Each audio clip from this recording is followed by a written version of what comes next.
Bonjour à tous, bienvenue ici dans notre garage où on va parler aujourd'hui du Skoda Enyaq, le premier crossover 100% électrique de la marque tchèque. Alors on va voir ensemble ce qu'il apporte dans le segment.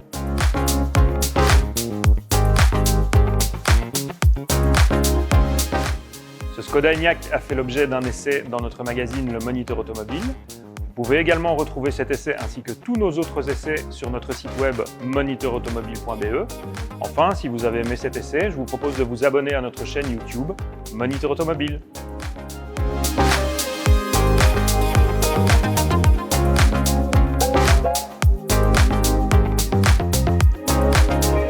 Alors Olivier, je propose qu'on découvre l'Enyaq ensemble. Le design, moi, me semble pas mal. Je vous explique un peu. C'est une Skoda, hein, ça se voit déjà avec la calandre. Alors c'est fermé et en plastique. On a le beau blason bien visible. On a le capot qu'on reconnaît maintenant des Skoda avec ce pli ici au milieu du capot. Un petit peu agressif quand même sur le bas parce qu'ils ont un peu joué sur le style pour avoir une voiture qui a quand même un faciès qui est plutôt dynamique. Ouais. Mais ça reste quand même bien ancré sur la route. Hein. Ça montre que c'est une voiture qui est faite pour être robuste. Alors, si on la regarde de profil, on reconnaît son origine. Hein. Même si elle est un tout petit peu plus longue, c'est la Volkswagen ID4 qui a été refaite par Skoda. Un petit peu plus longue que l'ID4, un peu plus petite que la Kodiaq, donc le SUV, le grand SUV de Skoda. Chez Skoda, donc on est entre les deux. Un peu plus bas aussi, peut-être. Un peu plus bas, évidemment, parce qu'on a la ligne qui descend, parce que l'aérodynamique est très importante. Bien sûr. Évidemment, ici, on a les 21 pouces. Énorme, c'est roues. Oui, mais c'est pas de série, hein, c'est une option. D'accord. Ceci dit, les jantes sont quand même dessinées pour limiter les flux, la traînée, pour éviter que la voiture perde trop d'énergie lorsqu'elle se déplace. Bon, rien de particulier à dire sur les flancs. On a mis des petits évents là pour donner un petit style. Des fausses ailettes. Hein. Voilà, des fausses ailettes aussi, hein, comme la calandre. Exactement. La batterie, elle est toujours dans le plancher. Hein. La batterie dans le plancher, c'est la plateforme MEB, donc la plateforme des voitures électriques du groupe Volkswagen. Bien sûr. Ce qui sous-entend que Skoda va peut-être proposer d'autres modèles électriques, ce qui serait tout à fait logique. Il n'y a pas de raison. Il n'y a pas de raison qu'ils ne le fassent pas. On voit quelques plis dans la carrosserie et puis l'arrière montre clairement qu'on est avec une Skoda, puisque la marque Skoda barre l'arrière et le nom du modèle est en dessous, en bas à gauche. Donc c'est évident, c'est peut-être un peu moins subtil que la Volkswagen, mais au moins on sait de quoi on parle. C'est une Skoda. C'est peut-être un petit peu plus massif, mais moi je trouve ça pas vilain. J'aime bien. Non, en tout cas quand on conduisait avec, les gens la regardaient au début parce qu'ils se demandaient ce que faisait cette voiture avec une plaque tchèque en plein confinement. Mais la voiture vient de Tchéquie, c'est une voiture d'essai qui vient directement de l'usine. Voilà, c'est pas nous. Mais en tout cas, elle a tiré les regards. Évidemment, elle est discrète puisque silencieuse, mais donc c'est une voiture qui a des atouts pour plaire. En tout cas, qui a un certain atout charme, un charme, on va dire slave, mais suffisamment efficace que pour être attrayante en tout cas. Même chose à l'intérieur? Alors à l'intérieur, ce qui est bien surtout, c'est qu'on a beaucoup d'espace. Donc les passages arrière sont quand même, on le verra tout à l'heure, mais les passages arrière sont plutôt gâtés. Ok.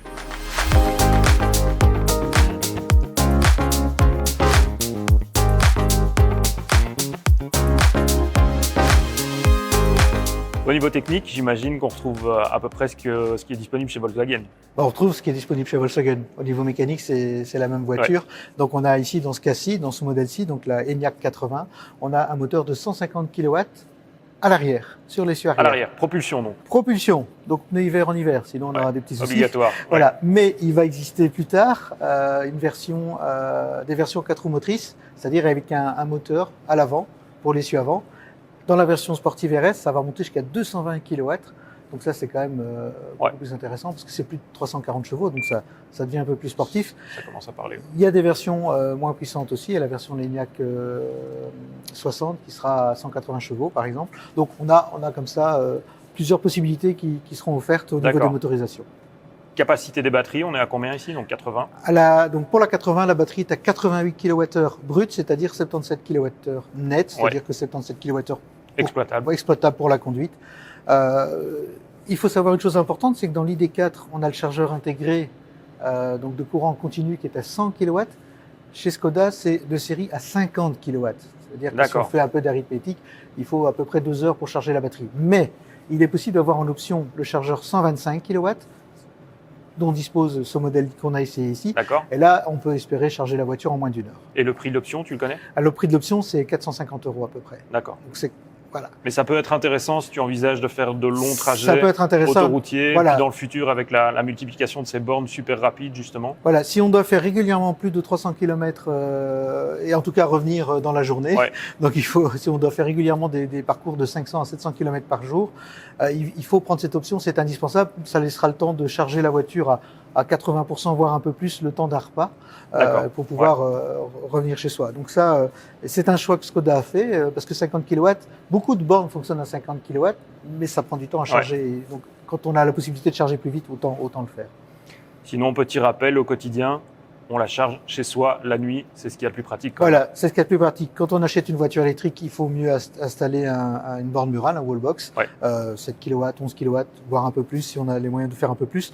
Encore mieux si on a les panneaux solaires, parce que là, si vous la mettez le soir, vous la branchez le soir, vous êtes sûr que le lendemain matin, elle est chargée au maximum, avec l'habitacle déjà à bonne température, prête à partir. Et là, ça devient confortable. Et là, ça devient confortable, évidemment. Ok.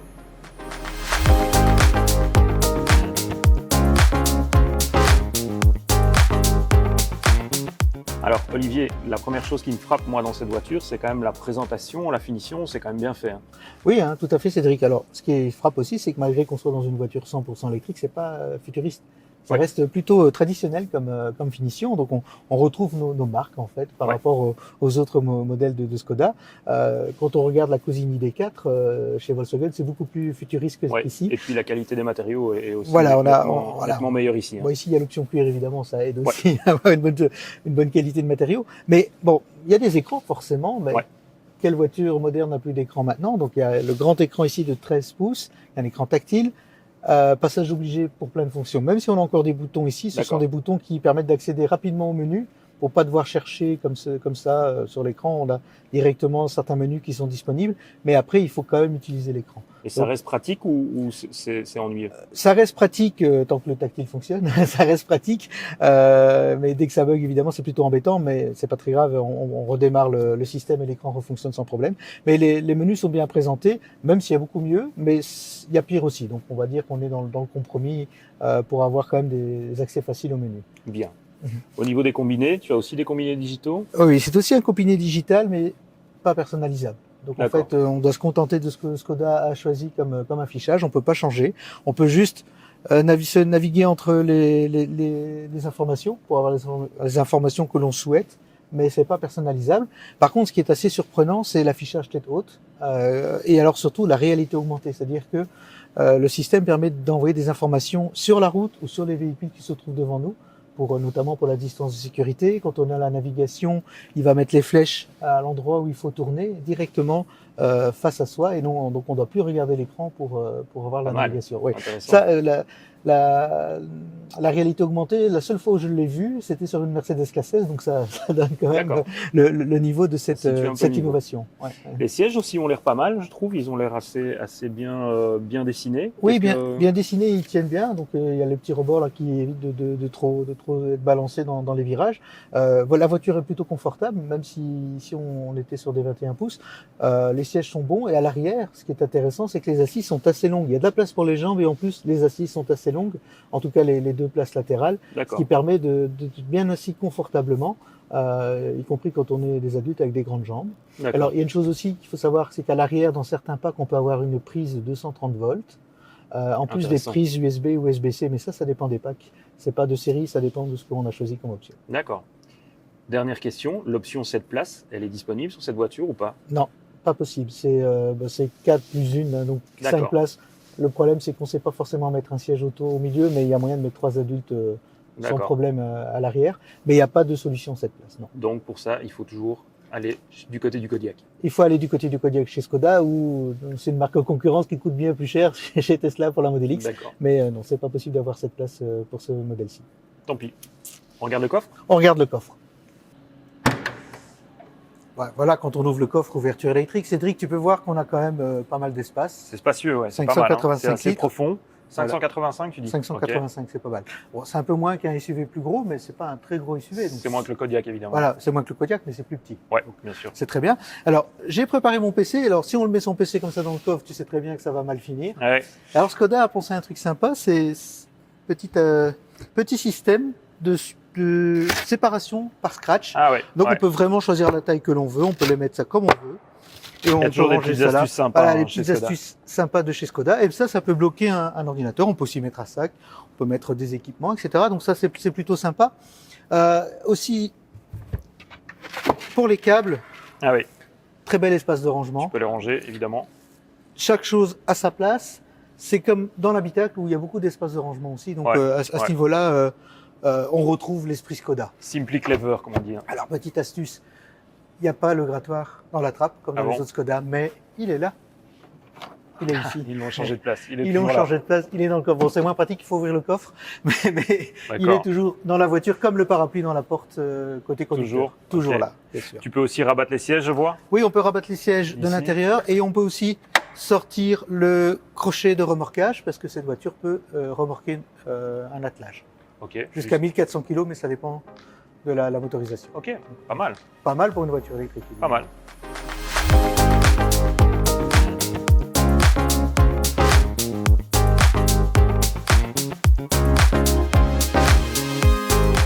Alors comme on a dit, il y a vraiment un bel espace à l'arrière. Moi je suis vraiment bien installé. J'ai de l'espace au niveau des jambes, de l'espace à la tête. C'est vraiment confortable en fait cet Enyaq depuis l'arrière. Bah oui, à l'avant aussi. Ouais. Ah oui.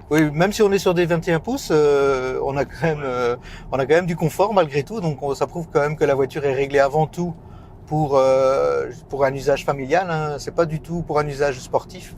Car même si c'est une propulsion, c'est pas une sportive. Hein. Donc elle a une bonne accélération, mais le châssis n'est pas réglé pour aller prendre les virages au cordeau. D'ailleurs ici on est dans un virage, on sent que la voiture penche un peu quand même.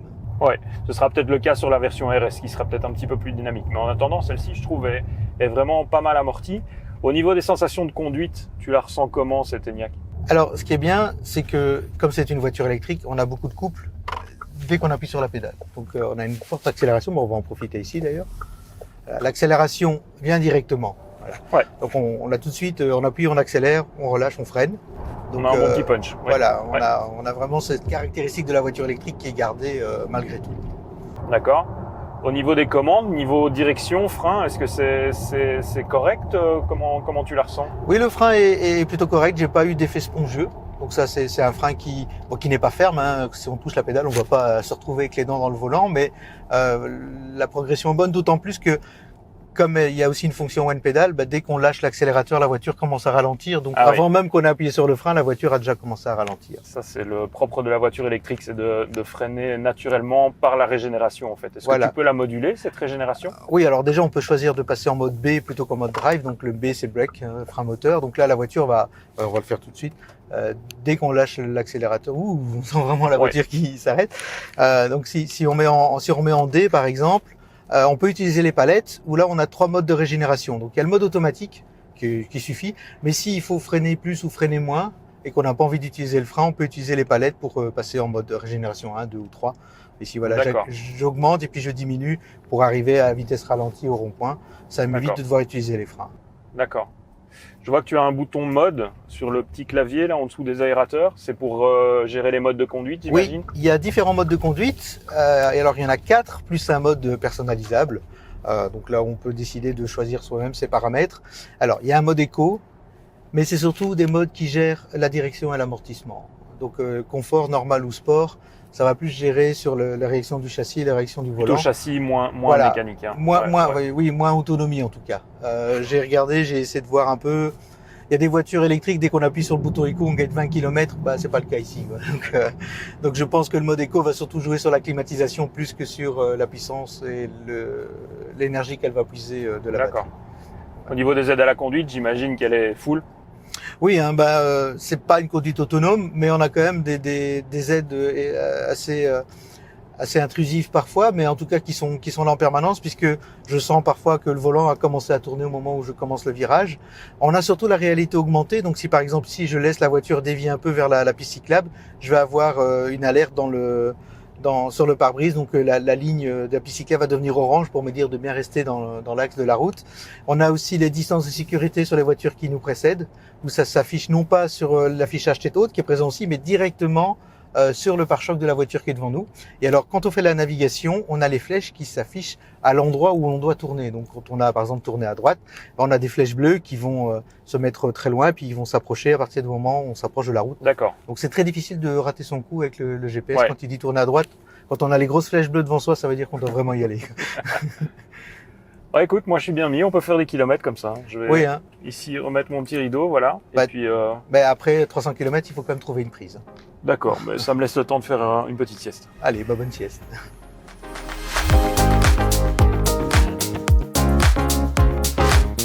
Alors Olivier, la question qui pique, quel est le prix de cette voiture? Alors, cette voiture telle qu'elle est là, bon, elle nous vient directement de République tchèque, mais telle qu'elle est là, elle doit coûter à peu près 52 000 €.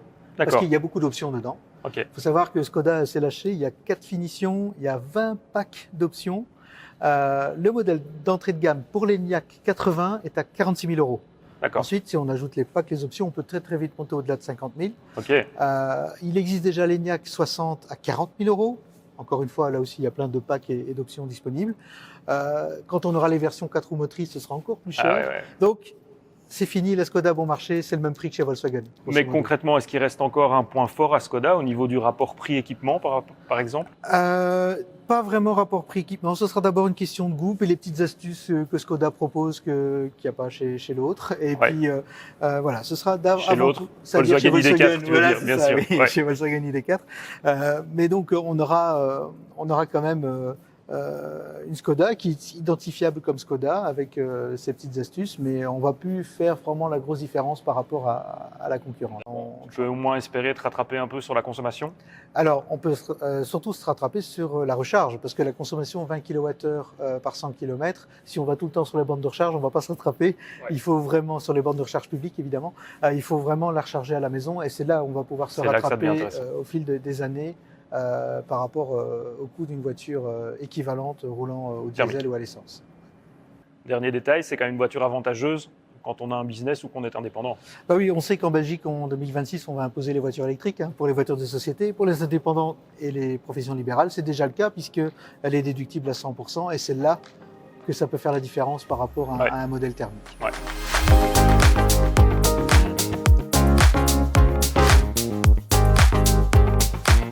Alors Olivier, on arrive tout doucement à la fin de cet essai. On a vu pas mal de choses. Par rapport à tout ce qui existe aujourd'hui comme véhicule 100% électrique sur le marché, ce Skoda Enyaq, qu'est-ce qu'il a comme force? Qu'est-ce que tu peux mettre en avant? Alors, d'abord, ça reste typique Skoda au niveau de l'esprit de famille. C'est une voiture conçue quand même pour un usage familial, puisqu'il y a plein de place à l'arrière, il y a plein de petites astuces sympas, on a des prises partout, on a des rangements partout. Donc à ce niveau-là, ça reste vraiment une Skoda comme on connaît Skoda en tout cas. On a vu le système dans les coffres, par exemple, pour caler les objets. Donc ça, en ce sens-là, ça reste vraiment quelque chose de typique à Skoda. Bien fait, bien pensé, pratique, que les autres n'ont pas forcément. Voilà. Par contre, au niveau de Skoda moins cher, c'est plus du tout le cas, puisque si on compare les prix avec sa cousine directe qui est la Volkswagen ID4, on est dans la même gamme de prix. On est dans la même gamme de prix. Le choix se fera d'abord sur le blason, parce qu'on aime bien que c'est une Skoda, ou parce que simplement on la trouve jolie, on la trouve plus jolie que l'autre, que la Volkswagen, et que donc on va faire le choix sur le style. Mais et voilà. Donc pour ça, je dirais que c'est la première Skoda qui ne va pas être fort différente des Volkswagen sur laquelle elle a été greffée. Quand on voit une Octavia et une Golf, si on n'est pas connaisseur, on ne sait pas que sous l'Octavia se cache la Golf, parce qu'elles sont très différentes. Ici, c'est évident que la Volkswagen ID4 a permis à Skoda de sortir l'Enyaq. C'est peut-être aussi un nouveau positionnement de Skoda qui est un petit peu plus élevé, qui va peut-être permettre à Volkswagen encore de monter. Voilà, il faut savoir du marketing. Que dans le groupe Volkswagen, maintenant, la marque la moins chère, ça n'est plus Skoda, c'est Seat. Si on regarde les prix dans les thermiques notamment, si on regarde une Seat comparable avec la Skoda et la Volkswagen de même gamme, c'est la Seat qui sera un peu moins chère et plus la Skoda. Ok. Tu la conseilles ou pas? Je la conseille en tout cas si on aime bien le style. Je la conseille parce qu'au niveau de l'intérieur, ça reste quand même plus classique. Je dirais peut-être plus durable au niveau de la finition. Voilà, c'est quelque chose qui va peut-être mieux passer les années. Et en tout cas, pour la famille, c'est vraiment bien pensé. Ok, merci. Bien, merci Olivier pour toutes tes explications. Merci à vous de nous avoir regardés. Si vous avez aimé cet essai, comme je vous l'ai dit en introduction, nous en avons d'autres sur notre chaîne YouTube ou sur notre site monitorautomobile.be. N'hésitez pas à vous abonner sur YouTube ou à nous suivre sur notre site internet. Bye bye.